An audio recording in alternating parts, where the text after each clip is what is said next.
lección número 15 y la tarde de hoy se llama la clase, dice, el sacrificio expiatorio de Jesús por el pecado.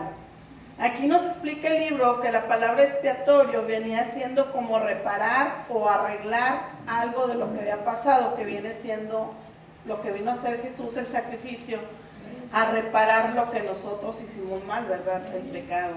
Amén. La verdad central de esta tarde nos dice, la obra expiatoria de Jesús hizo posible las bendiciones del perdón y la vida eterna para todas las personas.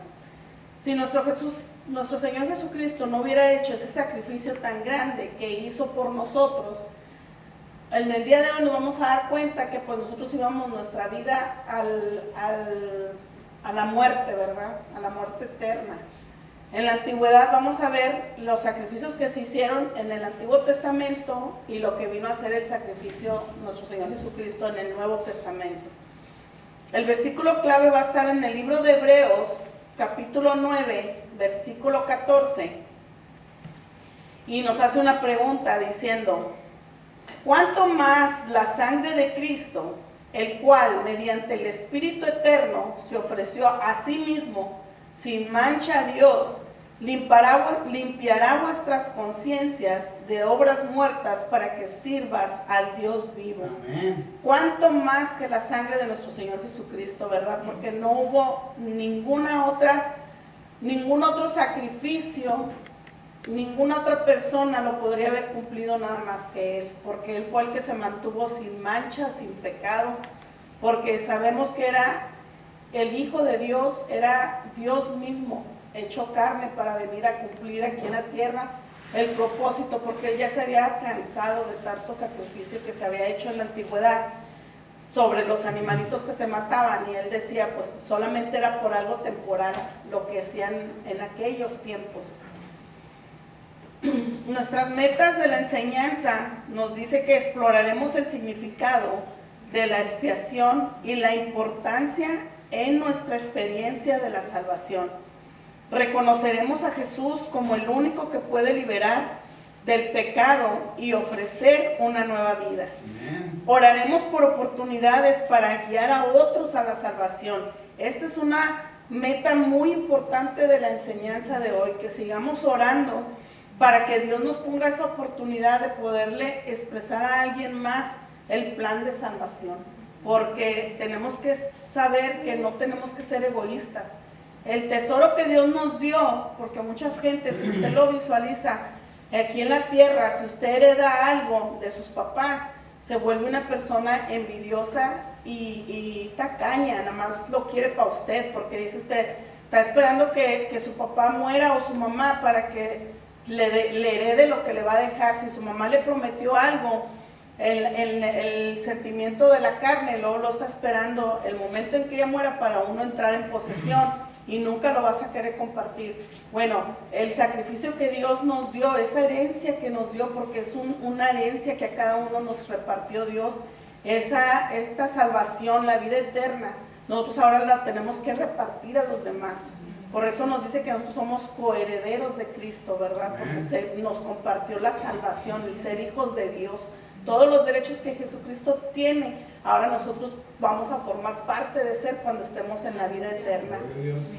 Y eso es lo más maravilloso, hermano, porque vamos a tener todos por partes iguales. Nadie va a ser más ni va a ser menos. Por eso nos dice Dios que a los menos Él los va a hacer más grandes, ¿verdad? Y a los más grandes dice que los va a humillar, porque no nos tenemos que enaltecer nosotros, sino enaltecer el Espíritu de Dios. Amén. Dice aquí que la palabra expiar básicamente significa hacer las paces o arreglar las cosas o reparar el daño, que es lo que vino Cristo a hacer en nosotros. No hay un uso más fuerte de la palabra que describir lo que Jesús hizo para salvar nuestra alma.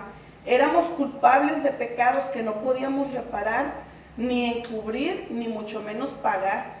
Dice, entonces Jesús vino y intervino y arregló las cosas entre nosotros y Dios, porque Él fue el que nos vino a hacer esa sanidad entre el hombre y Dios, esa reconciliación. La expiación, dice, puede parecer un término teológico muy grande, pero es una piedra angular básica de nuestra fe. Tenemos que seguir teniendo el crecimiento en la fe, hermanos. Eso que no nos mengue a nosotros en el día a día. Y de la manera en que vamos a ir creciendo nuestra fe es leyendo la palabra de Dios. Dice aquí el libro, dice, todos hemos experimentado las consecuencias tanto físicas, emocionales y espirituales del pecado. Y ninguno de nosotros puede solucionar su propio problema del pecado. La lección de hoy analiza los sacrificios del Antiguo Testamento que expiaban el pecado. ¿Qué significan? Vamos a ver lo que el Antiguo Testamento, todos los sacrificios que ellos hacían para poder arreglar esa relación con Dios. Y luego dice, en el plan perfecto, todo eso, hermanos, lo estaba arreglando Dios para que el plan de Dios fuera perfecto, para que cuando Jesús viniera a nuestras vidas, al tiempo que tenía que venir a sacrificar su vida, era porque todo lo que hicieron anteriormente, los sacrificios, vino a preparar el camino de Cristo. Porque muchas veces no entendemos por qué Dios, Jehová, enviaba los requisitos, cómo tenía que ser, qué tipo de animal tenía que ser, cuántos días tenía que haber nacido, tenía que ser un animal perfecto, porque ya ve que hay animalitos igual como los humanos que a veces nacen con un dedo extra o con una orejita chueca. Él no, él quería que los animalitos que sacrificaran fueran perfectos y que tuvieran tantos días de nacimiento. Todo les enseñó Dios para que ellos hicieran. Entonces todo eso era un camino a prepararse para cuando viniera Jesús a hacer el sacrificio por cada uno de nosotros. Y vamos a comenzar en el libro de Éxodo, en el capítulo 11, versículo 4 al 8. En lo que usted lo busca, le voy a leer un pedacito del libro. Dice aquí, el sacrificio perfecto. Juan el Bautista describió a Jesús como el Cordero de Dios que quita el pecado del mundo. Esta perspectiva de Jesús como el Cordero sacrificial fue prefigurada en la primera Pascua. ¿Qué significa prefigurada? Que lo figuraron desde antes, en la primera Pascua, cuando fue en el libro de Éxodo.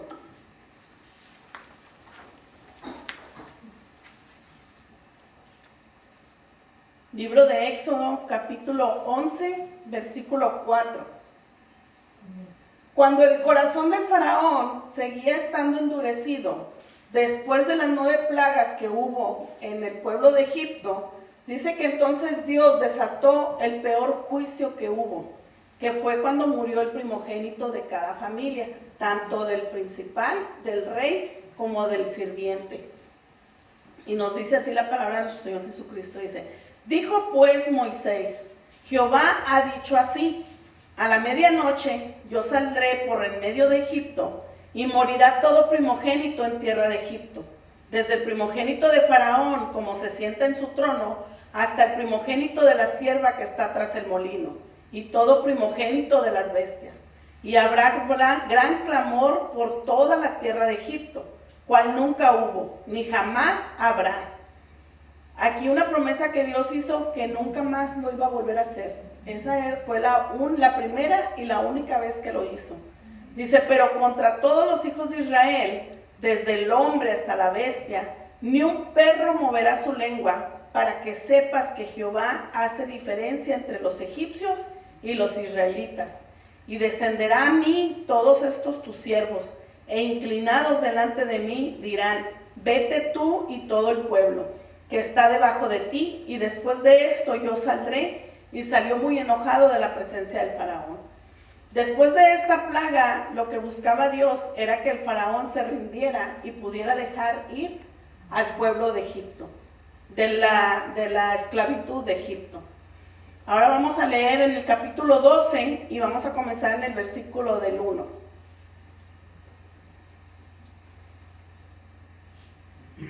Dice así la palabra de nuestro Señor Jesucristo. Habló Jehová a Moisés y a Aarón en la tierra de Egipto, diciendo, este mes os será principio de los meses, para vosotros será este el primero, en los meses del año. Habla a toda la congregación de Israel, diciendo, en el 10 de este mes, tómese cada uno un cordero, según las familias de los padres, un cordero por familia. Mas si la familia fuere tan pequeña que no baste para comer el cordero, Entonces él y su vecino inmediato de su casa tomará uno según el número de las personas, conforme al comer de cada hombre. Haréis la cuenta sobre el cordero.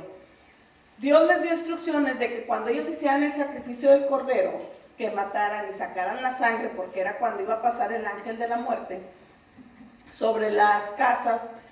Él les dio instrucciones de que miraran el tamaño del cordero, porque sabía que había corderitos muy pequeños que nacían, para que la carne no la desperdiciaran, la carne se la iban a comer. Entonces por eso él les decía que miraran el tamaño de su familia y que si veían que, vamos a suponer que en un hogar nada más hubiera una familia, un hijo con papá y mamá, pero en el siguiente casa había 6 hijos con papá y mamá, compartieras el que tenía menos familia con el que tenía más familia, para que la carne no se desperdiciara. Y luego ya nos empieza a dar las instrucciones. Dice, el animal será sin defecto, macho de 1 año. Lo tomaréis de las ovejas o de las cabras, y lo guardaréis hasta el día 14 de este mes. Y lo inmolará toda la congregación del pueblo de Israel entre las 2 tardes.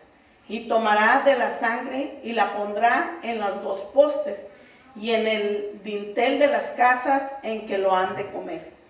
Y aquella noche comerán la carne asada al fuego y panes sin levadura. Aquí, hermanos, les da una instrucción de que la carne fuera asada al fuego y que también comieran un pan sin levadura. Y luego les dice, con hierbas amargas lo comerán. Aquí el libro nos da una ilustración que decía que cuando Dios les dijo que comieran la carne con hierbas amargas, era para que ellos se acordaran lo que simbolizaba la amargura de la esclavitud. Y luego nos dice que cuando eran los panes sin levadura, dice que simboliza la apresurada salida de Egipto. Dice, ninguna cosa comeréis de él cruda, ni cocida en agua, sino asada al fuego. Su cabeza con sus pies y sus entrañas. Ninguna cosa dejarás de él hasta la mañana, y lo que quedare hasta mañana lo quemaréis en el fuego. Solamente en ese momento iban a tener ellos que comer. Dice aquí el libro que más que proteger a su pueblo durante esta plaga final, Dios instituyó la Pascua, un recordatorio perdurable de su amor, protección y salvación. Estas instrucciones que Dios les dio referente al mes, dice que para los israelitas venía a ser el primer mes para ellos. Entonces ahí ellos iban a empezar a practicar lo que era la Pascua. Dice, debido a este día marcó un nuevo comienzo para Israel, el mes en que cayera. Y luego nos hace una referencia al libro, dice, aproximadamente desde mediados de marzo hasta mediados de abril en nuestro calendario. Sabemos que las fechas pues no son exactas, ¿verdad? Dice, se convertiría en el primer mes del año judío. Dicen, en la actualidad, hermanos, todavía muchos judíos practican la Pascua y ellos hacen ese tipo de ritos todavía, recordando la esclavitud que tuvieron en el pueblo cuando estaban esclavizados con los egipcios. Vamos ahora a leer en el versículo 21, igual ahí en el capítulo 12, vamos a leer en el versículo 21. Dice, 7 días comerás pan sin levadura, y así el primer día haréis que no haya levadura en vuestras casas, porque cualquiera que comiere leudado desde el primer día hasta el 7º será cortado de Israel. Dice aquí que cuando Dios hacía referencia de que no comieras un pan con levadura, era para que no tuvieras ese engrandecimiento, ese enaltecido, porque Él quería que fueras humilde. Y aquí nos hace un comentario el libro. Dice, a medianoche el Señor hirió a los primogénitos de Egipto. Sin embargo, al ver la sangre en los marcos de las puertas de Israel, dice que el ángel de Jehová pasó por alto sus casas, cumpliendo la promesa de que no habría plaga ni mortandad entre ellos. Tanto la fiesta de la Pascua como la de los panes de levadura comenzaron con este acontecimiento, y hasta hoy el pueblo judío dice que conmemora su liberación de Egipto, celebrando de esta manera. En ese tiempo, hermanos, Dios nos estaba preparando, porque cuando nosotros entramos en ese tiempo de la celebración de la Santa Cena, nosotros también tenemos que estar sin esa levadura. Y ahorita lo vamos a ver cómo se hace en el Nuevo Testamento.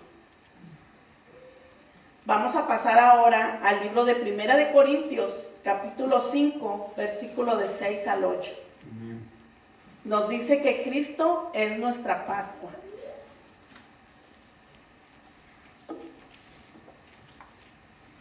Ahora echemos un vistazo a dos pasajes del Nuevo Testamento, tanto como Pablo y como Pedro, nos dan dirección práctica sobre la vida cristiana al recordarnos la obra que el sacrificio de Jesús como el Cordero de Dios.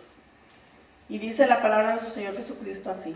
Dice, ya estamos ahí en Primera de Corintios, capítulo 5, versículos 6 al 8, dice, no es buena vuestra jactancia.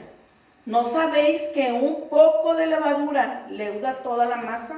¿No saben que un poco de levadura echa a perder toda la masa? Es lo que nos significa la palabra leudar, que la pierdes. Cuando usted, no sé, mucha gente si sabe hacer pasteles, se prepara un polvito que se llama levadura y eso lo ponen ellos aparte, se prepara con agua caliente y haces tú tu preparación de masa y cuando agregas la levadura, la amasas y luego la tienes que dejar reposar y el tamaño de la masa se hace así y si tú la dejas por un tiempo de 2 horas, llega a crecer hasta 4 veces del tamaño. Pero si tú lo dejas o le agregas un poquito más de levadura, esa masa la echas a perder. ¿Por qué? Porque va a crecer más de lo normal. Y cuando tú lo metes al horno, la masa se te va a elevar de más y la vas a venir tirando. Por eso dice que un poco más de levadura la echas a perder la masa. En nosotros es similar. Por eso ahorita vamos a ver lo que significa para nosotros. Dice, limpiaos pues de la vieja levadura, para que seas nueva masa, sin levadura como sois, porque nuestra Pascua, que es Cristo, ya fue sacrificada por nosotros.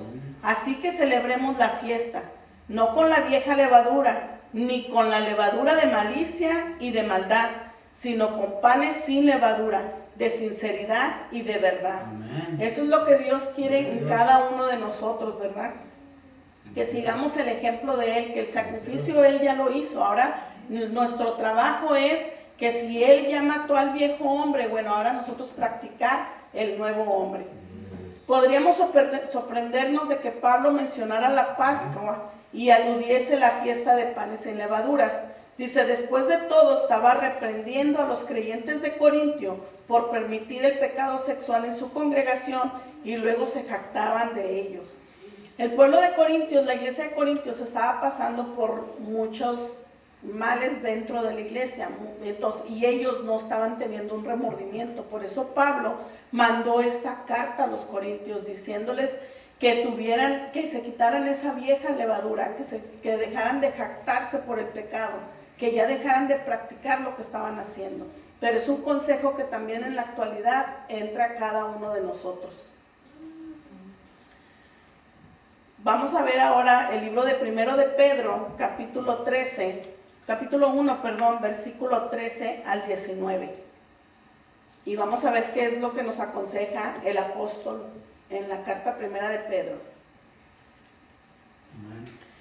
Dice, por tanto, ceñid los lomos de vuestro entendimiento, sed sobrios y esperad por completo en la gracia que se os traerá, cuando Jesucristo sea manifestado.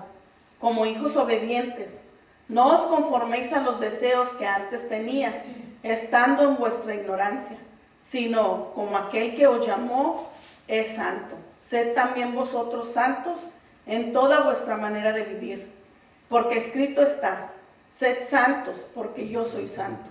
Y si invocas por Padre a aquel que sin acepción de personas juzga según la obra de cada uno, conducíos en temor todo el tiempo de vuestra peregrinación, sabiendo que fuisteis rescatados de vuestra vana manera de vivir, la cual recibisteis de vuestros padres, no con cosas corruptibles como oro o plata, sino con la sangre preciosa de Cristo, como de un cordero sin mancha y sin contaminación. Aquí la palabra está más que clara y no necesita uno ni agregarle ni quitarle, porque tenemos el entendimiento por parte de Cristo, que cuando Él hizo el sacrificio nos hizo hacer buenas, nuevas personas, nuevas criaturas, nuevas creaciones. Que sí nos cuesta, claro que nos va a costar. Que sí tropezamos, claro que tropezamos, pero siempre recordando que Dios está atento, está a un llamado de nosotros. Nada más es de que tú clames y en realidad arrepentirnos de corazón. No debemos perder de vista la realidad de que hemos sido redimidos de la esclavitud de nuestro pecado por el sacrificio perfecto de Jesús. Solo a través del Cordero de Dios sin mancha podemos encontrar la salvación. Vamos ahora al libro de Levítico, en el capítulo 16, y vamos a leer el versículo 20 al 25. Al igual que la Pascua y la fiesta de panes sin levaduras en la primavera, el sacrificio de Jesús también fue anunciado por otra celebración en el calendario judío que tenía lugar cada otoño, el día de la expiación. Dios es santo y su pueblo, que es llamado a vivir en santidad, debe evitar el pecado y luchar contra él. El Levítico nos describe las muchas maneras en que el pecado infecta y contamina a individuos y grupos de personas, al igual que la tierra o la arena que continuamente sopla en la casa. Aquí nos pone como ejemplo el libro de que la contaminación para nosotros es tan fácil, hermanos, porque nos pone como ejemplo como el polvo, la tierra que está alrededor de nosotros. Aunque usted mantenga las puertas y las ventanas cerradas de su casa, como aquí en Estados Unidos se usa mucho la calefacción y el clima, siempre nuestras casas están cerradas. En México no. En México la gente abre las puertas cuando hace calor y abre las ventanas para que les entre aire porque no tienen posibilidad. Pero nosotros que mantenemos nuestra casa cerrada, y las mujeres que se quedan en casa, a veces se queda uno sorprendido porque dices tú, ¿de dónde entró tanto polvo? Porque dices tú, está todo cerrado. Y si usted le hace así al mueble, puede mirar la cantidad de polvo que se levanta. Entonces, así es de fácil la contaminación en cada uno de nosotros. Por eso nos dan estos consejos, nuestros libros, tanto el Antiguo Testamento como el Nuevo, porque muchas veces en muchas iglesias se centran mucho en el Nuevo Testamento, hablando nada más de lo que está pasando en el libro del Evangelio de San Juan y todo, pero cuando usted se pone a mirar de atrás para adelante, todo se enlaza, hermanos, todo. Por eso hoy, esta tarde, el libro nos recuerda que tanto en el Antiguo Testamento se estaba preparando la Pascua, lo de la festejación de levadura de panes, sobre ahorita que vamos a hablar sobre el chivo expiatorio, todo era relacionado por lo que iba a venir a hacer Jesucristo, el sacrificio que iba a hacer por cada uno de nosotros. En el libro de Levítico capítulo 16, versículo 20, dice así la palabra de nuestro Señor Jesucristo, dice: cuando hubiere acabado de expiar el santuario y el tabernáculo de reunión y el altar, hará traer al macho cabrío vivo, y pondrá Aarón sus 2 manos sobre la cabeza del macho cabrío vivo, y confesará sobre él todas las iniquidades de los hijos de Israel, todas sus rebeliones y todos sus pecados, poniéndolos así sobre la cabeza del macho cabrío, y lo enviará al desierto por mano de un hombre destinado para esto. Y aquel macho cabrío llevará sobre sí todas las iniquidades de ellos a tierra inhabitada, y dejará ir al macho cabrío por el desierto. Después vendrá Aarón al tabernáculo de reunión y se quitará las vestiduras de lino que había vestido para entrar en el santuario, y las pondrá ahí. Lavará luego su cuerpo con agua en el lugar del santuario, y después de ponerse sus vestiduras, saldrá y hará su holocausto, y el holocausto del pueblo, y hará la expiación por sí y por el pueblo, y quemará en el altar la grosura del sacrificio por el pecado. Y luego nos vamos a brincar al versículo 29.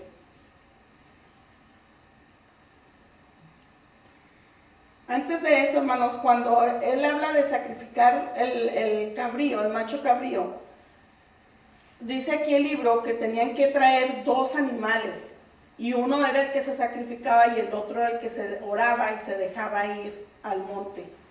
Y eso era para el perdón, para orar por el perdón del pueblo, más aparte por el mismo Aarón, que era el que hacía el sacrificio. En el 29 nos dicen: y esto tendréis por estatuto perpetuo: en el mes séptimo, a los 10 días del mes, afligiréis vuestras almas, y ninguna obra haréis, ni el natural, ni el extranjero que mora entre vosotros. Porque en este día se hará expiación por vosotros, y seréis limpios de todos vuestros pecados delante de Jehová. Jehová les daba reglas de que decía que cuando iban a hacer ese sacrificio, la gente no tenía que hacer nada, no podía trabajar, no podía hacer nada, tenía que estar en quieto, tanto el que vivía ahí como el que estuviera de visita, por eso dice del extranjero. Y tenían que esperar a que fuera el sacrificio para que fueran limpios por el pecado. Dice: día de reposo es para vosotros, y afligiréis vuestras almas. Es estatuto perpetuo. Hará la expiación el sacerdote que fuere ungido y consagrado para ser sacerdote, en lugar de su padre, y se vestirá las vestiduras de lino, las vestiduras sagradas, y hará la expiación por el santuario santo y el tabernáculo de reunión. Por eso Aarón usaba esas mantas de lino fino, y antes de entrar, ya después de que envió el macho cabrío, ¿verdad?, que había ungido en la cabeza y que había orado por los pecados del pueblo y por los pecados de él, dice que él se tuvo que bañar y volverse a vestir de las vestiduras de lino fino para poder entrar al tabernáculo de Dios. Y luego dice: y hará la expiación por el santuario santo y el tabernáculo de reunión. También hará expiación por el altar, por los sacerdotes y por todo el pueblo de la congregación. Ahorita hablábamos de la palabra expiación, que era buscar el perdón, ¿verdad? Arreglar las cosas con Dios. Por eso dice que tenía que él hacer el arreglo tanto para el altar, como por los sacerdotes, como por el pueblo de la congregación y por toda la gente que estaba ahí alrededor. Dice: y esto tendréis como estatuto perpetuo para hacer la expiación una vez al año por todos los pecados de Israel. Y Moisés lo hizo como Jehová le mandó. El día de la expiación se conocía como el día de reposo absoluto, y tanto para los israelitas como para los extranjeros se les ordenaba hacer un sacrificio de ayunar y no hacer ningún trabajo. Por eso decía aquí la palabra que afligieras el alma, porque cuando uno está en ayuno, tu cuerpo se decae. Por eso decía que el alma se afligiera, y entraban ellos en ayuno. Dice: el pueblo sería purificado de las por las ofrendas, pero esa justicia no duraría. Dice: por eso los sacrificios expiatorios se deberían de realizar cada año, hasta que los propósitos de Dios se cumplieron en Jesús. Al asumir el papel de ambos machos cabríos, Jesús no solo dio su vida como ofrenda única por nuestro pecado, sino que también llevó nuestros pecados sobre sí mismo y los alejó de nosotros. En Hebreos capítulo 10, versículo del 17 al 18 nos dice: y nunca más me acordaré de sus pecados y transgresiones, pues donde hay remisión de estos, no hay más ofrenda por el pecado. Eso es lo que vino a hacer Jesús en nuestras vidas, hacer ese gran sacrificio para que nosotros pudiéramos tener esa reconciliación con Dios, ese acercamiento. Vamos a seguir ahora en el libro de Hebreos, capítulo 9, y se llama Cristo, el sacrificio perfecto, este tema. Dice: para comprender y apreciar plenamente el libro de Hebreos, debimos de haber leído el libro anteriormente, el libro de Levítico, como lo hicimos ahorita, para poder entender ahora lo que nos va a decir el libro de Hebreos. Juntos, dice, nos cuentan la historia de nuestra desesperada necesidad de limpieza y perdón, y la respuesta que Jesús brindó a través de un sacrificio perfecto. Hebreos capítulo 9, versículo 6.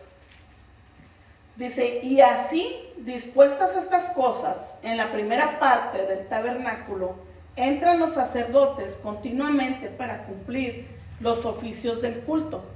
Pero en la segunda parte, solo el sumo sacerdote, una vez al año, no sin sangre, la cual ofrece por sí mismo y por los pecados de ignorancia del pueblo, dando el Espíritu Santo a entender con esto que aún no se había manifestado el camino al lugar santísimo, entre tanto que la primera parte del tabernáculo estuviese en pie, lo cual es símbolo para el tiempo presente, según el cual se presentan ofrendas y sacrificios que no pueden hacer perfecto. En cuanto a la conciencia, al que practica ese culto, ya que consiste solo de comidas y bebidas, de diversas abluciones y ordenanzas acerca de la carne, impuestas hasta el tiempo de reformar las cosas. Aquí, hermanos, lo que nos habla es que nos está recordando las deficiencias del sistema de sacrificios del Antiguo Testamento. El pueblo y el sumo sacerdote necesitaban purificación perpetua.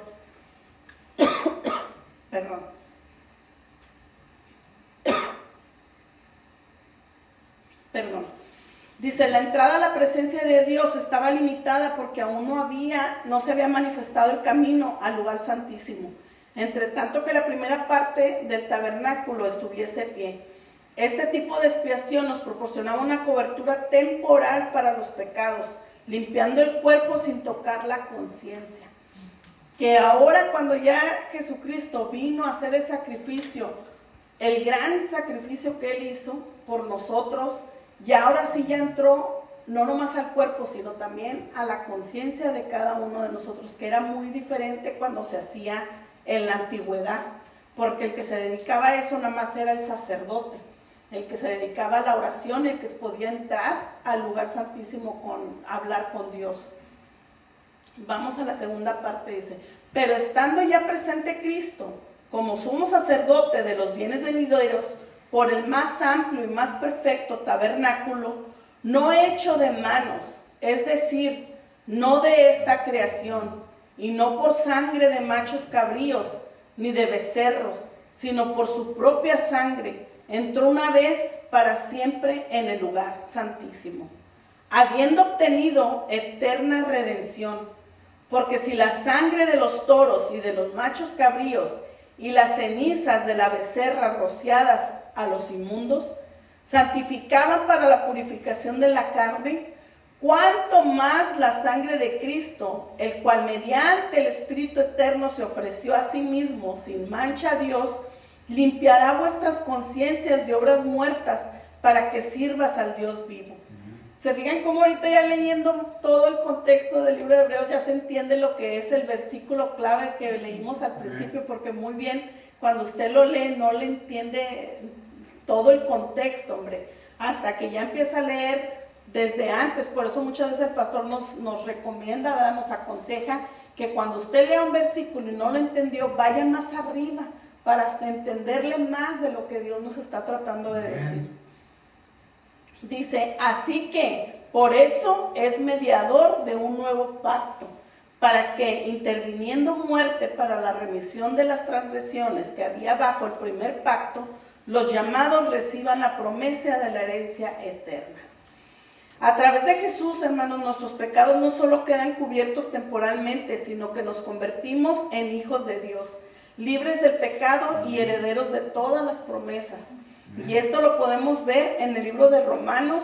Cuando usted tenga tiempo lo puede leer en su casa. Romanos capítulo 8, versículo 15 al 17.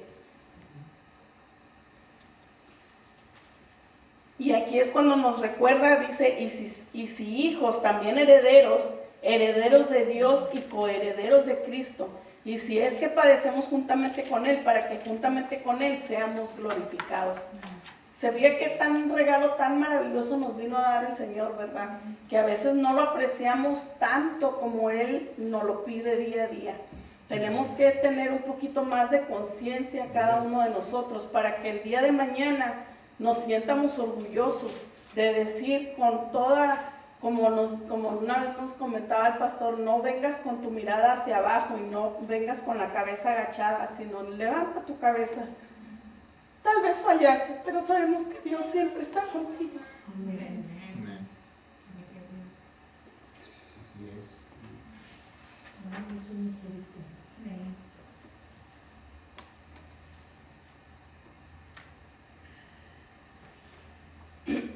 Vamos a hablar en el libro de Números, capítulo 21, y dice así: una serpiente de bronce atada a un asta.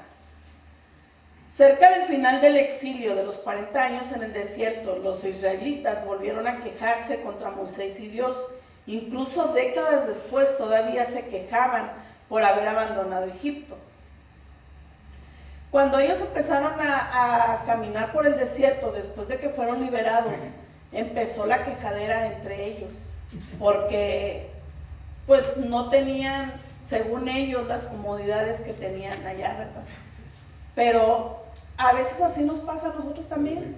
Cuando Dios nos saca del muladar en donde estábamos, empezamos con la quejadera. ¿Por qué? Porque empezamos a perder amigos, empiezas a perder cosas que a ti te gustaban de la carne, que se te satisfacían, y empiezas a quejarte.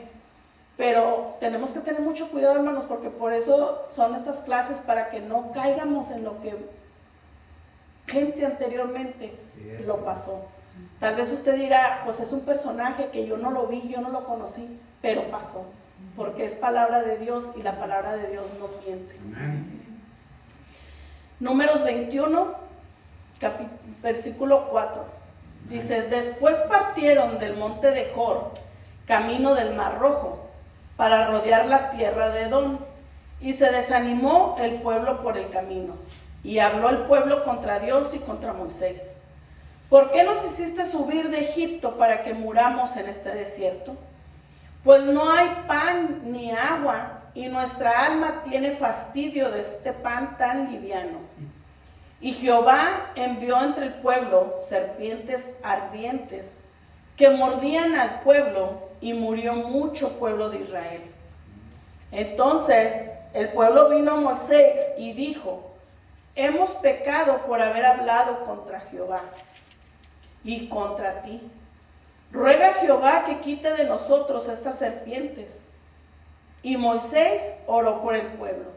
Aquí el libro nos hace una referencia, que aquí es la primera vez que se oye cuando el pueblo de Israel pidió perdón y reconoció que había blasfemado en contra de Dios, que se había, cuando se quejó de que los había sacado del pueblo de Egipto. Y Jehová le contestó y le dijo a Moisés, dice: y Jehová dijo a Moisés: hazte una serpiente ardiente y ponla sobre un asta, y cualquiera que fuere mordido y mirare a ella vivirá. Aquí, hermanos, el libro nos hace una referencia muy importante, porque no quiere que nos confundamos, referente a cuando Jehová nos pone como mandamiento, Jehová Dios, de que no nos hagamos ninguna imagen, semejanza, ni de lo que está arriba en el cielo, ni de lo que hay abajo en la tierra.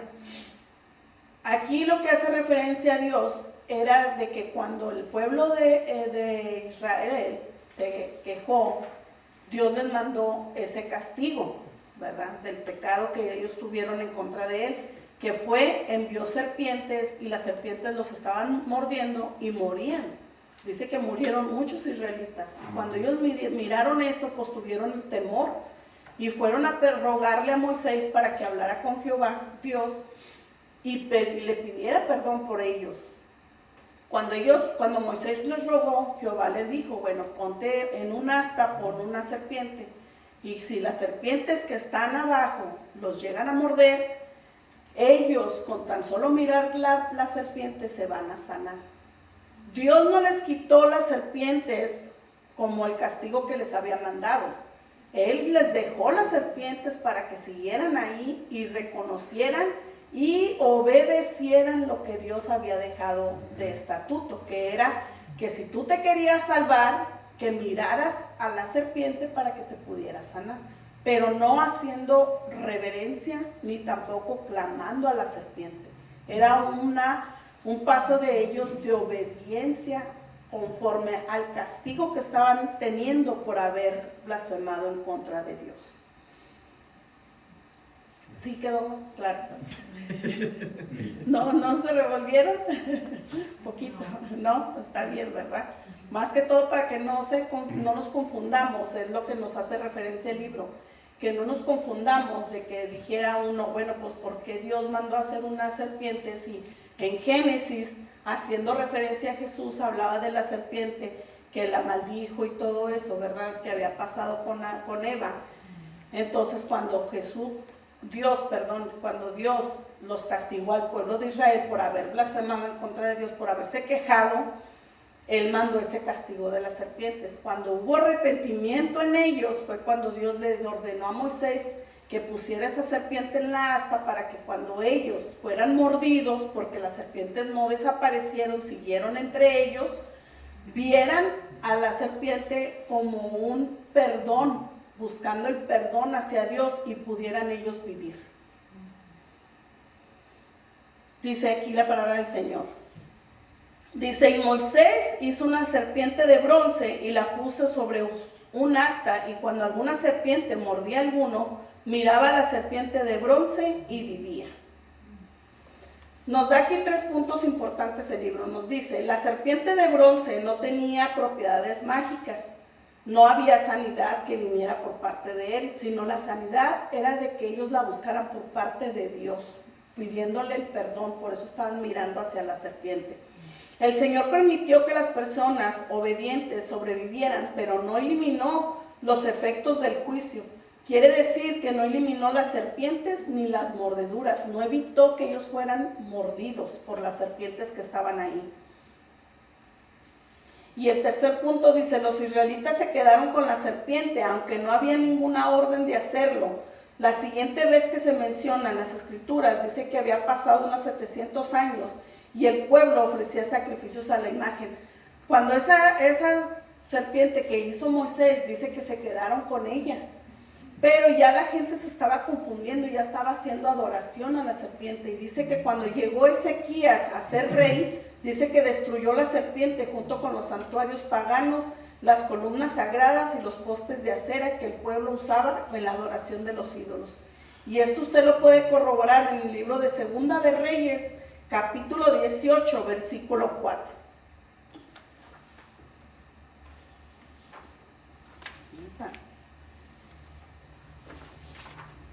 Vamos a leer ahora en el Evangelio de Juan.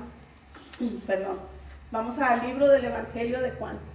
Discúlpeme porque se me seca la garganta un poco, discúlpenme. El Evangelio de San Juan, capítulo 3. Y este punto se llama Cristo levantado. El libro de Juan, en el capítulo 3, nos registra la conocida historia de la conversación nocturna de Jesús con Nicodemo. En este pasaje Jesús describe lo que significa nacer de nuevo, y en el versículo 16 pronuncia algunas de las palabras más famosas de las Escrituras. Pero en los versículos justo antes de Juan 3:16, Jesús explica que la serpiente de bronce de Moisés tenía un significado profético, presagiando su propia muerte en la cruz. Ahora sí vamos a saber por qué Jehová mandó hacer a que Moisés hiciera esa serpiente en una asta, para que miraras hacia arriba. Los que fueron mordidos, ellos tenían que mirar hacia arriba, hacia esa asta. Vamos a ver en el Evangelio de San Juan, capítulo 3, versículo 1. Y esta historia ya la hemos leído muchas veces, pero si ahora vemos los temas, estos puntos no los habíamos tomado mucho en cuenta porque, como les digo, necesitas leer el Antiguo Testamento y luego enlazarlo con el Nuevo. Dice, había un hombre de los fariseos que se llamaba Nicodemo, un principal entre los judíos. Este vino a Jesús de noche y le dijo, Rabí, sabemos que has venido de Dios como maestro, porque nadie puede hacer estas señales como tú haces, si no está Dios con él. Respondió Jesús y le dijo, de cierto te digo, que el que no naciere de nuevo no puede ver el reino de Dios. Nicodemo le dijo, ¿cómo puede un hombre nacer siendo viejo? ¿Puede acaso entrar por segunda vez en el vientre de su madre y nacer? Respondió Jesús, de cierto te digo, que el que no naciere de agua y del Espíritu no puede entrar en el reino de Dios. Lo que es nacido de la carne, carne es, y lo que es nacido del Espíritu, Espíritu es. No te maravilles de que te dije, o es necesario nacer de nuevo. El viento sopla de donde quiere y oye su sonido, mas ni sabes de dónde viene ni a dónde va. Así es todo aquel que es nacido del Espíritu. Respondió Nicodemo y le dijo: ¿cómo puede hacerse esto? Respondió Jesús y le dijo: ¿eres tú maestro de Israel y no sabes esto? De cierto te digo, que lo que sabemos hablamos, y lo que hemos visto testificamos, y no recibes nuestro testimonio. Y si os he dicho cosas terrenales y no crees, ¿cómo creerás si os digo las celestiales? Nadie subió al cielo, sino el que descendió del cielo, el Hijo del Hombre que está en el cielo. Y como Moisés levantó la serpiente en el desierto, así es necesario que el Hijo del Hombre sea levantado, para que todo aquel que en él cree no se pierda, mas tenga vida eterna. Aquí Jesucristo hace ya la referencia, como Moisés que levantó la serpiente, dice que así iba a ser levantado Jesucristo para el perdón de los pecados de cada uno de nosotros y obtuviéramos la vida eterna. Jesús usó varias ilustraciones en este pasaje, hablando sobre el segundo nacimiento, el movimiento del viento y la serpiente de bronce. Jesús nos explicó que mediante la fe en Él, una persona puede dejar atrás una vida cuyo fin es la muerte y el juicio eterno, y comenzar una vida nueva y transformada que durará para siempre. Al comprender este contexto, podemos ver cómo la serpiente de bronce representaba una profecía, la respuesta de Dios al juicio del pecado. Los israelitas miraban a la serpiente de bronce para escapar de la muerte que merecían. Nosotros ponemos nuestra mirada en Jesús para escapar de la muerte que merecemos. Ya vemos cómo se enlaza lo del Antiguo Testamento como lo del Nuevo Testamento, en la manera en que Jehová Dios puso esa serpiente era para que cuando los israelitas fueran mordidos por la desobediencia que habían tenido, por ese pecado que habían cometido, y al mirar hacia arriba obtuvieran el perdón y la vida. Así nosotros, cuando Jesucristo fue levantado en crucifixión y muerto por cada uno de nosotros, y al derramamiento de la sangre, nosotros al mirar ese sacrificio que Él hizo, nosotros obtuviéramos la vida eterna. Es algo un poquito de literatura, de mucha lectura, pero sabemos que todo es por el crecimiento de cada uno de nosotros. Y aquí es cuando nos dice el versículo de San Juan 3:16. Porque de tal manera amó Dios al mundo, que ha dado a su Hijo unigénito, para que todo aquel que en Él cree no se pierda, mas tenga vida eterna. Porque no envió Dios a su Hijo al mundo para condenar al mundo, sino para que el mundo sea salvo por Él. Hermanos, pues no hay más que agregarle a la palabra de Dios, sino simplemente esforzándonos y seguir adelante. Y como nos dice Josué 1:8 y 9, que nos esfuercemos día a día, que somos valientes, aunque a veces el enemigo venga y te diga que eres un cobarde, no haga caso, esfuércese y sea valiente, seguir leyendo la palabra de Dios, porque si la ponemos en práctica día a día vamos a ir creciendo en el Señor. Y nunca olvidar que estamos los unos para los otros para orar. Dios nos les bendiga grandemente, hermanos.